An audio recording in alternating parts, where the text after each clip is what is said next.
What's up, guys? Welcome back to the channel. I'm out here doing a little holiday gardening, planting more bananas because I'm like, you know what, I need more bananas. First batch came in real good. Second batch came in even better. I'm like, yeah, we're making more bananas. Talking with my neighbor the other day. He's a window guy. He puts in all sorts of windows. He does screen enclosures, lanais, things like that. I'm gonna have him do screened porches for us when this thing is done, whenever that may be. And it's taken a lot longer than I thought it would be. I thought by the time Christmas came around this year, we'd be having a Christmas tree in here, but we've had a lot of delays. Let's put it this way. This broke in May. The window just came into the warehouse. So it's very interesting as far as the fact that North America cannot, one, produce basic PPE. We learned that the last couple of years. But it really can't produce a lot. Like, I can tell you that. Like, when my parents ask, oh, when do you think this is going to be done? When do you think that's going to be done? It's like, you guys, I don't think you guys get, like, the economy's in decline. Like, the nation's in decline. The entire world is in a contractional period.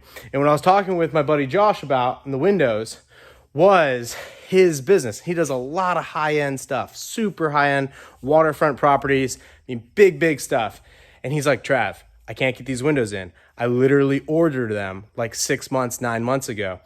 To get them delivered, they're wanting to charge me a surcharge of 30% after I already paid for them 6 months ago, 9 months ago. I'm like, dude, they can't do that. He's like, no, they can. Like, that's just what it is. They're like, if you want your windows, then that's what it is. So I'm like, well, I guess you're going to have to pay. You're going to throw it over to your clients? He's like, dude, my clients are pissed. He's like, I'm going to them because I had signed contracts 9 months ago, a year ago on some of these bigger jobs. And they're like, dude, what the heck? Why are you coming at us like this with this price surge? And he was talking with me about, like, dude, maybe I'm just going to do less. And I was like, yeah, I feel that. Like, I totally feel that. He's like, dude, I'm running, like, I've got 5 trucks out on the road. I've got like 18 guys. He's like, dude, maybe I just like peel it down to like 4, 5, 6, 7 guys. He even was talking about just shutting it down completely earlier this year. And I was like, I don't think you will, man. I think you're just frustrated right now. But he's genuinely talking about reducing his output. So what happens, you smart people in the comments, what happens as you continue to increase the money supply, but output of goods and services continues to go down? And there is no end in sight.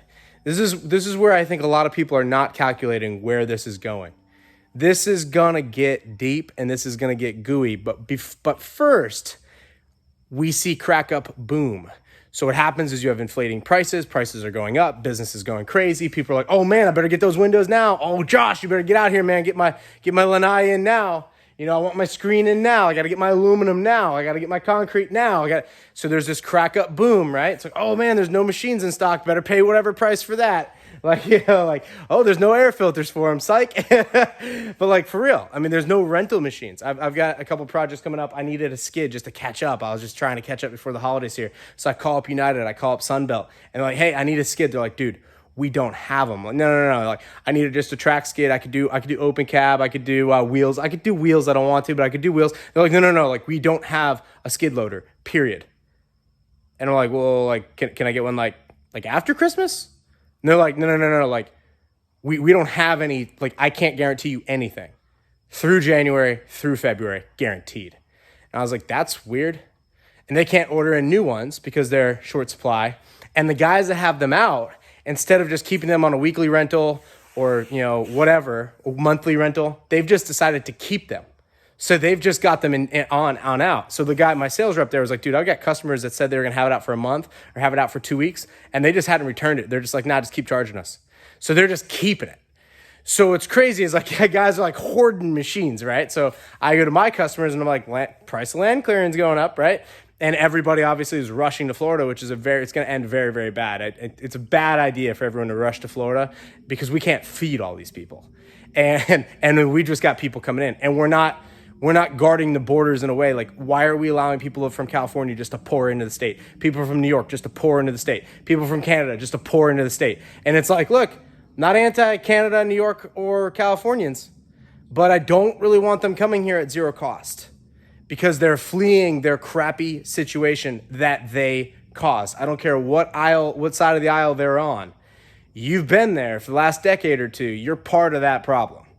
And you're just flowing on in. And at the same time, I hear my buddy, my neighbor going like, yo, man, maybe I'm just going to start shutting things down. Like, well, that creates a really interesting situation because you've got a lot of people moving here and they need their windows, they need their stuff. And you've got guys going like, dude, I don't even want to do this, man, because I'm not making any more money. I'm going to have to eat those costs. I'm going to have to eat that 30%. That's what he was talking to me about. He's like, dude, you think I just eat it? This, that, like we're having a conversation about it. I'm like, bro, you downsize out. That's what you do. You help bring this entire economy in this nation to its knees. You pull out of the labor force. You get good. You take care of your compound. You take care of you. You do what you need to do for income, but you start to bring in the troops and start to build the walls because that's where we're going. But first, crack up boom. So the period of time that we're in right now is a crack up boom, and it will be followed by a debt collapse. And when that happens, equities fall, interest rates go through the freaking roof, home equity disappears, people lose things that are out on notes and loans. It gets really, really weird, really, really gooey.